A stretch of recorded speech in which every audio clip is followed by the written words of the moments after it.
बहुत कम लग रहा है मेरे को, नहीं लगा आपको, नहीं लग रहा? हाँ बहुत कम पड़ रही है, बिल्कुल सूना लग रहा है यहाँ।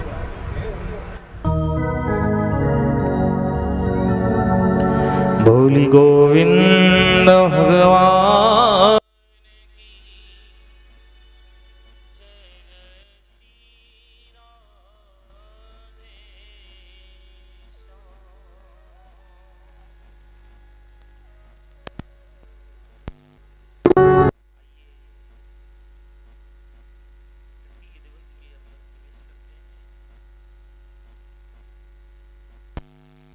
भगवान को वहीं लगाओगे जहाँ की आप कथा का रसास्वादन कर रहे थे। भगवान श्री सुखदेव कहते हैं राजा परीक्षित, श्राद्धे जय श्राद्धे,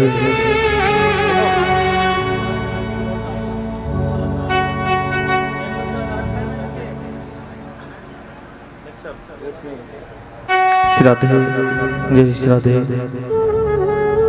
बोली वृंदावन बिहारी लाल की जय हो।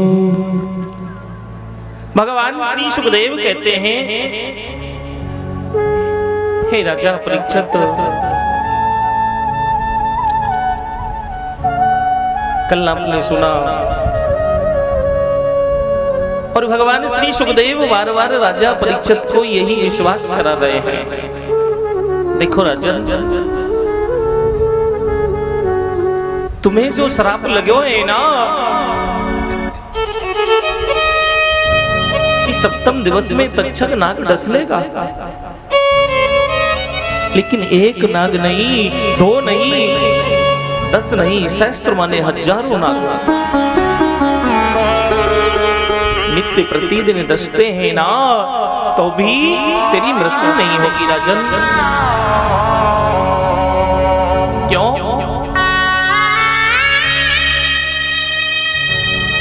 संशय मत बनाना राजन।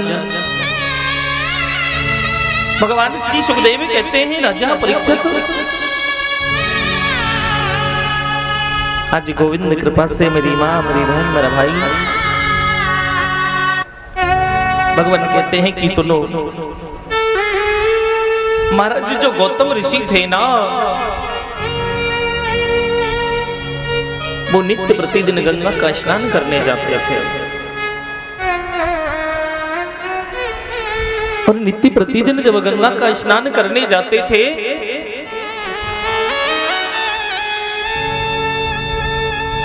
तो महाराज जाके श्राद्धे जय श्राद्धे, थोड़ा प्रेशर खोलना पड़ेगा आपको, बहुत डाउन वाला। बोली गोविंद भगवान की जय जय श्री राधे श्याम। महाराज गौतम नित्य प्रतिदिन गंगा का स्नान करने जाते थे और इधर में जो महाराज इंद्र है ना, उनके दिल में हमेशा यही चलता था, अगर मान लो कोई तप करे, कोई यज्ञ करे, कोई अधर्म धर्म दान पुण्य का कार्य करे ना, तो उनके मन में हमेशा यही विचार आता था, कहीं ये मेरा राज्य सिंहासन ना छोड़ा ले। इसीलिए तो बार बार कहा है कि जाकी रही भावना जैसी। प्रभु, जिसका मन भाव जैसा होता है ना, उसे मेरे गोविंद वैसा का वैसा बना देते हैं। भगवान श्री सुखदेव कहते हैं राजा परीक्षित, आज महाराज गंगा के किनारे गौतम जी आते हैं, लेकिन इंद्र देवता ने चंद्र देवता को बुलाया और कहा कि सुनो चंद्रदेव, पहले कोई समय देखने का साधन नहीं था मेरे भगवत प्रेमी, आज देखो हम जीवन में कहते हैं कि महाराज हमारे जीवन में दुख दर्द ही आता रहेगा क्या, लेकिन आज के समय हमारे जीवन में कोई दुख का विषय ही नहीं है। दुख तो पहले प्रारब्ध लोगों को था, हमारे बड़े बुजुर्ग पीढ़ी में देखा था। पहले दुख का विषय क्या था कि किसी घर में भी समय देखने का साधन भी नहीं था। अगर मान लो मुर्गा बोल गया तो समझ लो प्रभात हो गया। बड़े बुजुर्ग लोग सूर्य की छाया से और सूर्य के अनुसार ही अनुमान लगा लेते थे कि समय इतना हो गया। भगवान श्री सुखदेव कहते हैं, आज राजा इंद्र ने चंद्रमा को बुलाया और कहा कि देखो चंद्रदेव, आप थोड़ी सी मेरी मदद कर देना, थोड़ा सा मेरा एक कार्य कर देना, कहो ना। आप मुर्गा बन जाना और मुर्गा बनकर वाग लगा देना। तुरंत की तुरंत चंद्र ने हाँ कर लिया। क्यों? और महाराज जी गौतम ऋषि अपने घर पर शयन हैं और जैसे ही अर्धरात्रि का समय है ना, आज महाराज राजा इंद्र चंद्रमा को साथ में लेकर महाराज गौतम ऋषि के दरवाजे आ जाते हैं और मुर्गा बनकर बाग लगाने लगा, जोर जोर से बोलने लगा।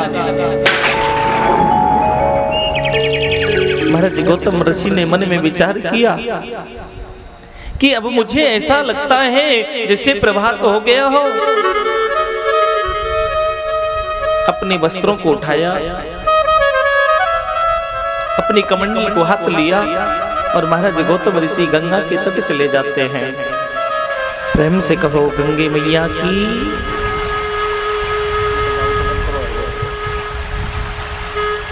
और महाराज जैसे ही महाराज जी गौतम ऋषि ने गंगा में हाथ डाला है ना, हाथ डालते ही आकाशवाणी होने लगी, हे ऋषिवर, हे मुनिवर, मैं शयन कर रही हूँ ऋषिवर,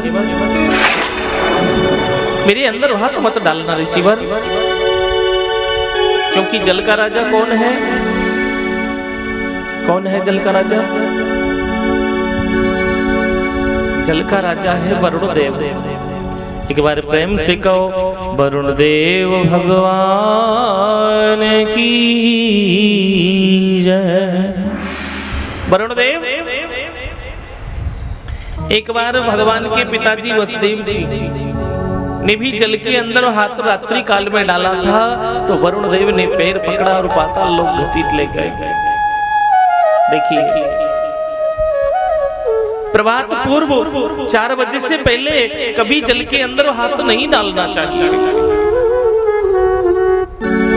और देखो स्नान कितने प्रकार के होते हैं? 3 प्रकार के। 4 बजे से 5 बजे के बीच में अगर आपने कर लिया उसे कहते हैं ब्रह्म स्नान। सूर्योदय से अगर पहले आपने कर लिया इसे कहते हैं देव स्नान। और खूब 10-11 बज जाए, बढ़िया सूरज निकल आए, अपनी किरण चारों तरफ पसार दे, उसे कहते हैं राक्षस स्नान। आप कौन से वाला करते हो? प्रेम से कहो जय जय श्री राधे श्याम। भगवान श्री सुखदेव कहते हैं, राजा परीक्षित,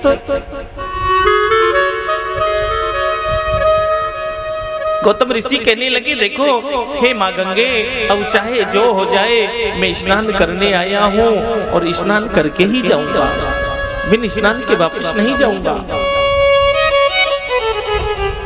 आकाशवाणी होने लगी, हे ऋषिवर, हे मुनिवर, तुम्हारे घर पर छल हो रहा है ऋषिवर, तुम चले जाइए मुनिवर। लेकिन वही संग कीर्तन करने लगे हैं महाराज गौतम, हरि कीर्तन करने लगे महाराज गौतम। लेकिन अर्धरात्रि का समय है, मैं वापिस नहीं जा सकता। बोल बोले सच्चिदानंद भगवान की जय। भगवान श्री सुखदेव कहते हैं प्रभात का समय हुआ, मेरी माँ, मेरी बहन, मेरा भाई, महाराज गौतम ने स्नान ध्यान किया, वापिस अपने नगर को प्रस्थान किया और क्या देखा? सर्वप्रथम अपने दर पर खड़ा महाराज गौतम ऋषि को देखा, इंद्र को देखा। इंद्र को जैसे ही महाराज गौतम ऋषि ने देखा तो क्रोधित हो गए, कहने लगे सुनो, तुम इंद्रलोक के राजा हो फिर भी तृप्त नहीं हुए, मैं तुम्हें श्राप देता हूं ऋषिवर। महाराज इंद्र कर बंधन करने लगे, क्षमा चाहता हूं ऋषिवर, क्षमा कर दो मुनिवर, क्षमा कर दो ऋषिवर।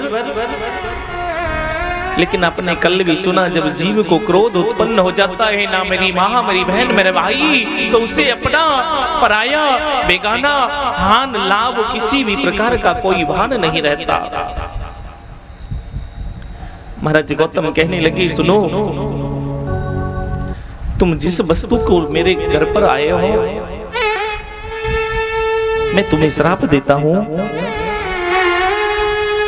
ठीक उसी प्रकार की वस्तु आपके बदन में सहस्त्र माने 1000 हो जाएंगे, मेरा श्राप है।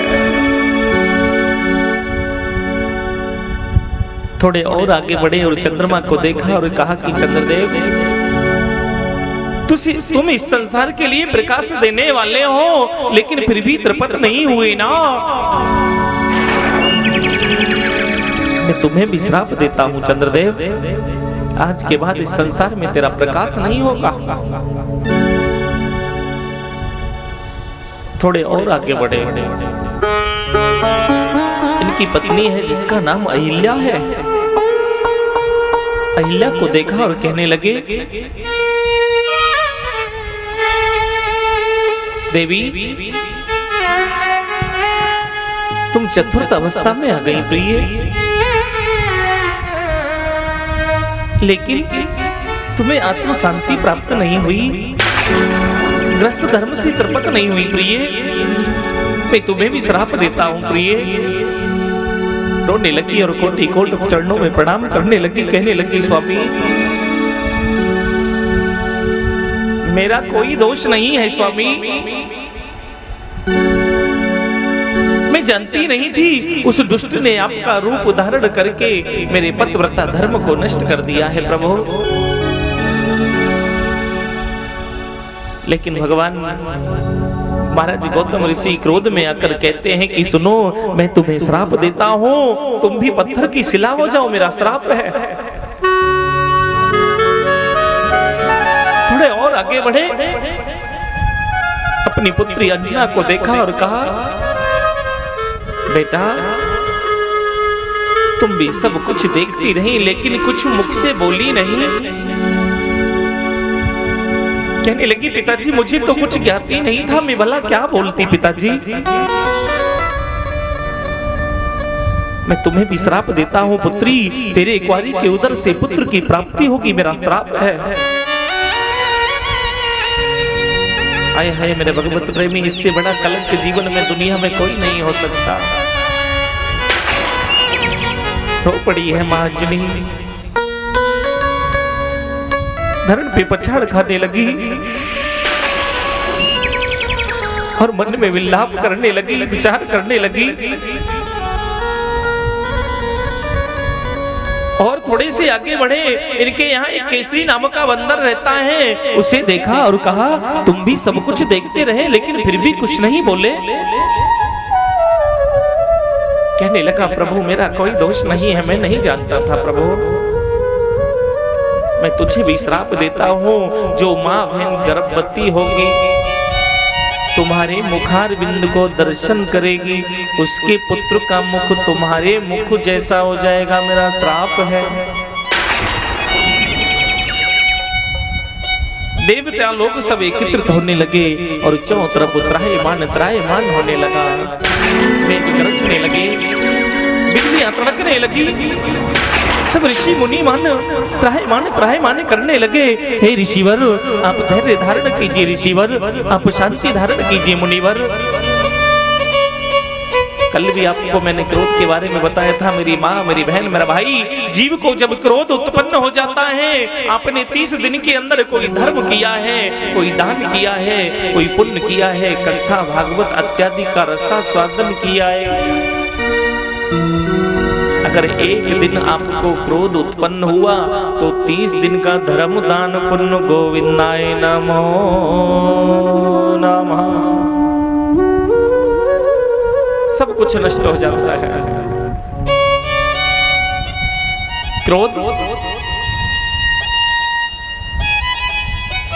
क्रोध अगर आप अधिक मिर्ची जीमते हो ना तो क्रोध निश्चित उत्पन्न होगा। लेकिन महाराज सबने विनय किया और प्रभु ऋषिवर आप थोड़ी धैर्य धारण करो, आप थोड़ी शांति धारण करो प्रभु। भगवान श्री सुखदेव कहते हैं, राजा परीक्षक, सर्वप्रथम सबकी बातों को उसने माथो किया और महाराज गौतम ऋषि सर्वप्रथम राजा इंद्र का श्राप माफ करने लगे। 1000 भग का जो श्राप दिया है ना, उसकी जगह 1000 नेत्रों का दान दे दिया है। बोलो गोविंद भगवान की। और महाराज जी जो चंद्रमा को आधा श्राप माफ चंद्रमा का कर दिया, 15 दिन शुक्ल पक्ष और 15 दिन कृष्ण पक्ष। थोड़े और आगे बढ़े, माँ अहिल्या को देखा और अहिल्या का भी देखिए सतयुग 17,96,880 वर्ष की उम्र को वर्णन किया महाराज। उसके बाद में द्वापुर आना था, लेकिन द्वापुर को हटा दिया और किसे लेके आए हैं? त्रेता को। किस लिए? अहिल्या कल्याण के लिए। इनका भी ये श्राप माफ किया। थोड़े और आगे बढ़े, अपनी पुत्री अंजलि से कहा कि सुनो बेटा, आप बीड़ जंगल की ओर चले जाइए पुत्री, और वहां तप करने लग जाइए।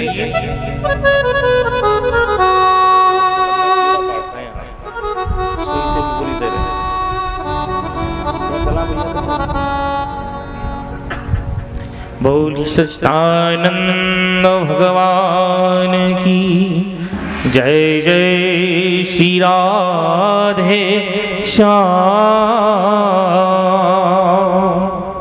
आप जंगल के लिए चली जाइए पुत्री और वहां तप करने लग जाइए।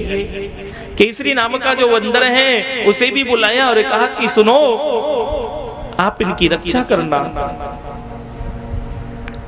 अब तुम्हारा जो केसरी नाम का बंदर है वो पैरा वर्ता है। इसे क्या श्राप लगा है कि जो माँ बहन गर्भवती होगी और तेरे मुखारविंद का दर्शन करेगी, उसके पुत्र का मुख तेरे मुख जैसा हो जाएगा। थोड़ा ध्यान लगाना। भगवान श्री सुखदेव कहते हैं, हे राजा परीक्षित, बड़े प्रेम से मैया अंजनी अपने भाव में विभोर है। लेकिन आपने कल सुना था ना, भगवान भोलेनाथ का बिंद खिसक गया। विश्व मोहिनी रूप को देखकर प्रभु आसक्त हो गए थे। इसी बिंद को देवता लोगों ने एक पात पर लिया है। और आपने ये भी कल सुना था कि पहले मोबाइल का काम कौन करते थे? देव ऋषि नारद जी। बोलो नारद मुनि भगवान की। महाराज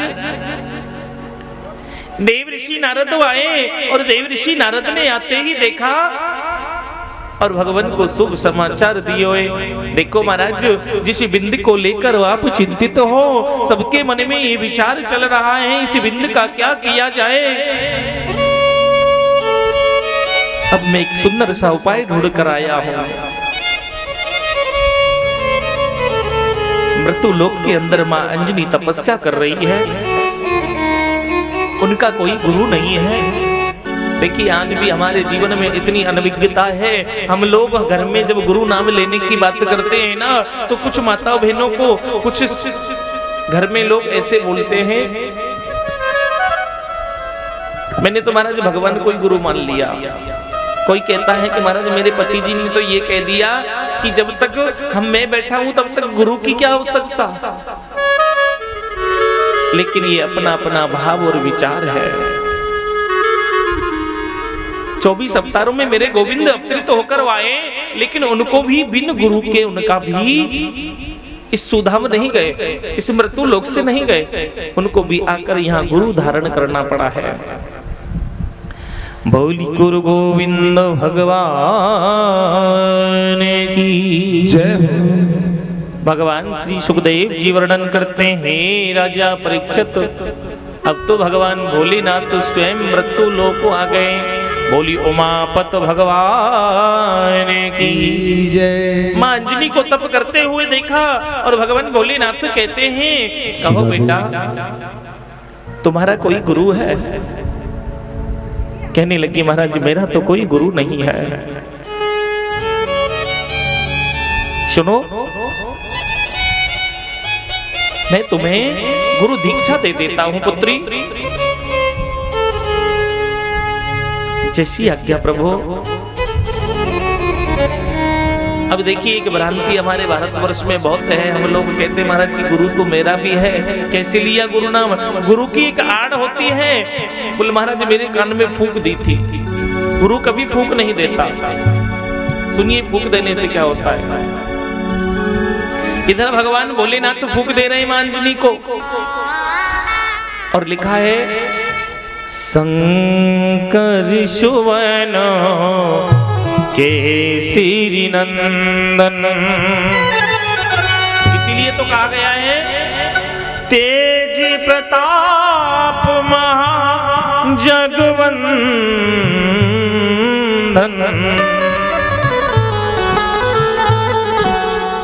भगवान भोलेनाथ ने उस बिंद को महाराज मां अंजनी के श्रवण के द्वारा उदर में प्रवेश करवा दियो। प्रेम से कहो जय जय श्री राधे श्याम।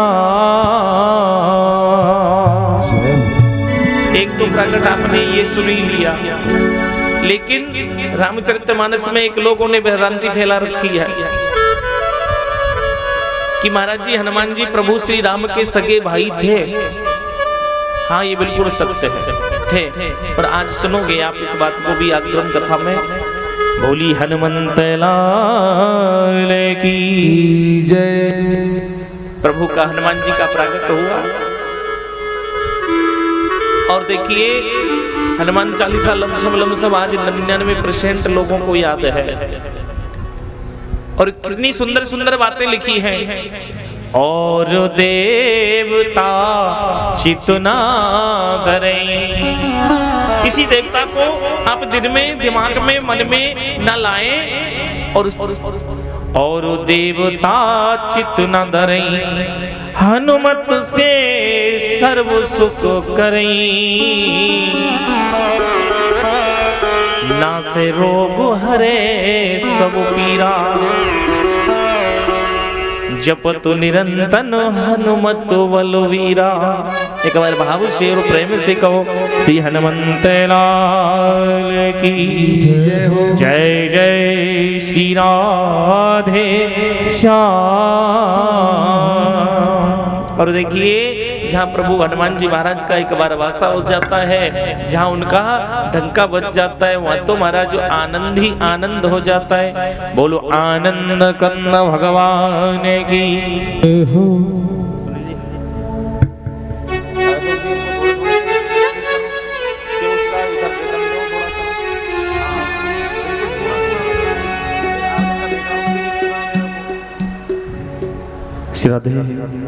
मगन है राम धुन में जो भगत उनका निराला है। मगन है राम धुन में जो भगत उनका निराला है।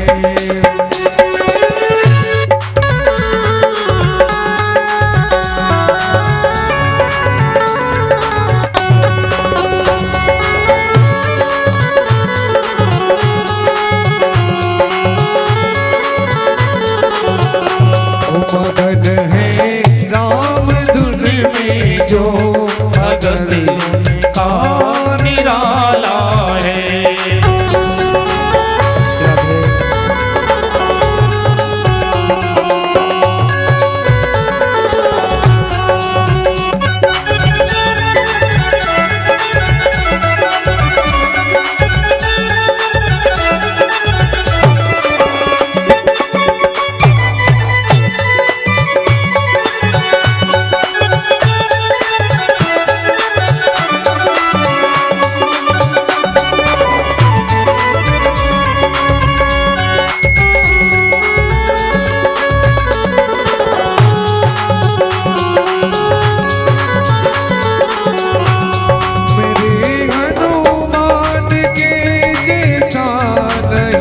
कोई देव प्यारा है।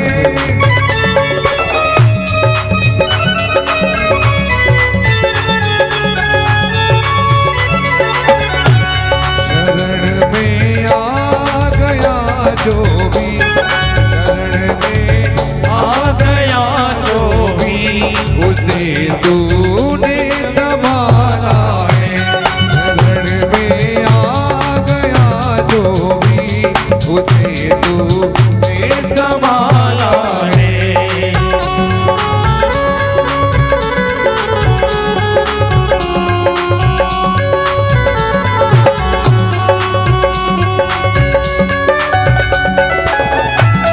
दोनों हाथों की सेवा करते हो, जय हो।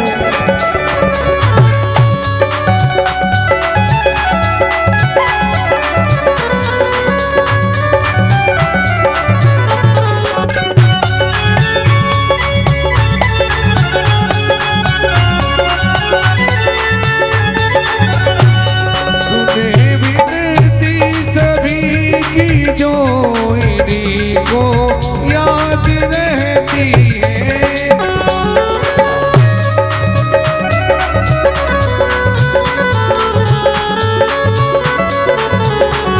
हर एक संकट मेरे बजरंगी, हर एक संकट मेरे बजरंगी ने भक्तों का टाला है। भगत है राम धुन में जो, भगत उनका निराला है।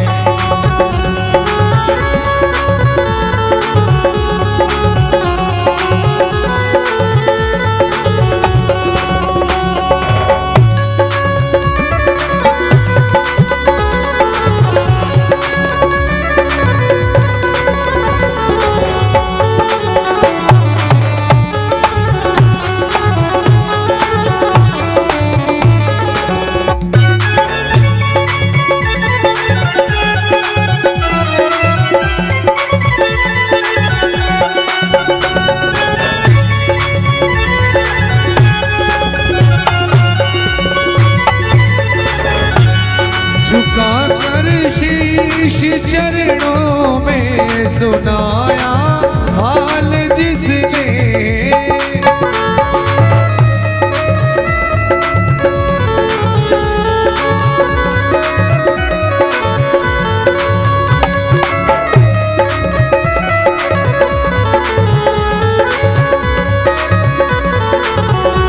वो भरे भंडार खुशियों से, भरे भंडार खुशियों से, मेरा बजरंग बाला है। मगन है राम की धुन में, भगत उनका निराला है।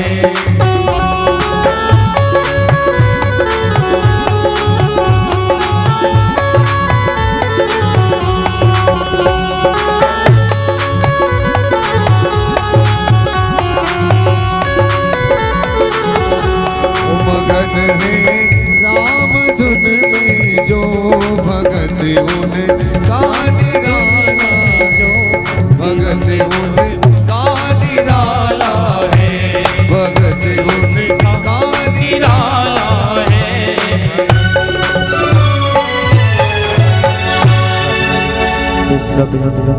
जय श्रद्धे बोलिए वृंदावन बिहारी लाल की जय जय श्री राधे श्याम। महाराज भगवान श्री सुखदेव कहते हैं, राजा परीक्षित, कल एक प्रसंग आया, अतिथि देव भव, और सब बाल गोपाल छोटे छोटे इस बात को जानते हैं, अतिथि देव भव। लेकिन इसका मतलब मेरी माँ, मेरी बहन, मेरा भाई, अतिथि अगर है क्या?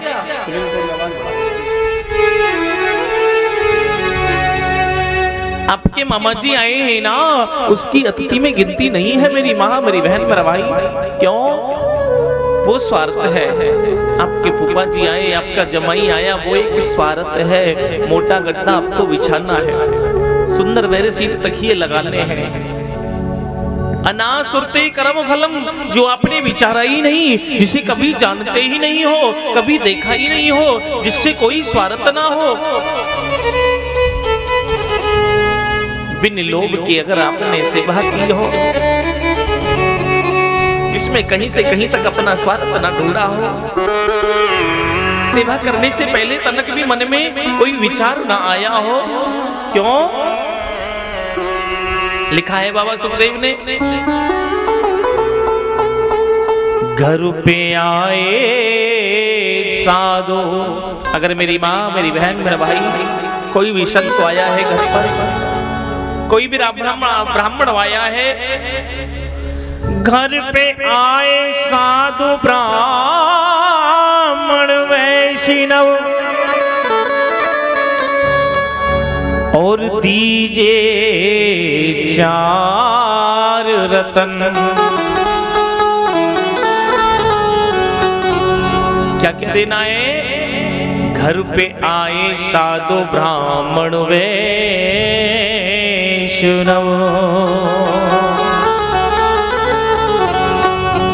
दीजे 4 रतन। आप कहोगे कि महाराज जी 4 रतन तो बड़े महंगे पड़ जाएंगे, लेकिन वो 4 रतन कौन कौन से? जलवाणी आसन मधुर वचन। आपको पैसा नहीं खर्च करना है।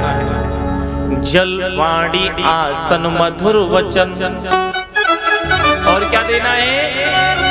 आओ बैठो पियो पानी, आओ बैठो पियो पानी, तीनों बात मुफ्त में आनी। यहाँ तक आपका कोई पैसा खर्च हुआ? बोलो हाँ जी कि ना जी? ना जी, नहीं हुआ। अगर ये 7 बातों अगर आपने अतिथि देव को परोसती ना, भोजन मत करवाना, चाय मत पिलवाना, लेकिन फिर भी वो आपकी बाहे बाहे करता रहेगा, क्योंकि आपने उसे वो दिया है जो संसार में हर जीव के लिए चाहिए, जिसका नाम है सम्मान, प्रेम, भाव। कोई किसी के घर पे भोजन करने आता है? नहीं आता। दाल रोटी ठाकुर जी सबके घर में देता है। भक्ति भी मेरी माँ, मेरी बहन, मेरी भाई, वही भक्ति है जिसमें कोई कामना हो। एक दिन ठाकुर जी के मंदिर गए, और एक दिन ठाकुर जी के मंदिर जाने के बाद में हमने लाखों बातें ठाकुर जी के सन्मुख, ठाकुर जी के चरणों में रख दी। हमारे वैष्णव संप्रदाय में हमारे महाराज, जिसे वल्लभाचार्य धर्म कहते हैं, प्रभु महाचार्य जी ने निकाला, अगर उसके अंदर आपने ठाकुर जी से मांगनी कर ली तो अन्य आश्रय हो जाओगे। लाला तो बहुत छोटे हैं गोपाल, उनसे कभी मांगा नहीं जाता। उन्हें तो बाल भाव से हमेशा पूजा जाता है, सेवा की जाती है। और अपने जीवन में एक बात जरूर ध्यान रखना, मेरी माँ, मेरी बहन, मेरा भाई, कभी अपने लाला की पूजा मत करना, हमेशा अपने गोपाल की सेवा करना। पूजा और सेवा में बहुत अंतर है। अब देखिए वेद तो पता नहीं जाने कितनी कितनी बातें बोलता है। आप घर में छवि पूजन करते हो ना, वो ठाकुर जी को समर्पित नहीं होता। आप घर में तस्वीर पूजन करते हो, वो परम ब्रह्म परमात्मा को अर्पित नहीं होता। क्यों नहीं होता? अब देखिए संसार में ऐसे भी लोग हैं कि महाराज नहाते धोते उठते बैठते कोई जरूरी नहीं कि स्नान करो, कोई कहता है कोई जरूरी नहीं कि मस्तक पर ललाट पर तिलक धारण करो, कोई कहता है कि कोई जरूरी नहीं कि आप भगवान के मंदिर ही जाओ, लेकिन सारी चीजें जरूरी हैं। आपके घर में गेहूं रखा है, गेहूं को क्यों साफ करते हो? क्यों उनका आटा बनवाते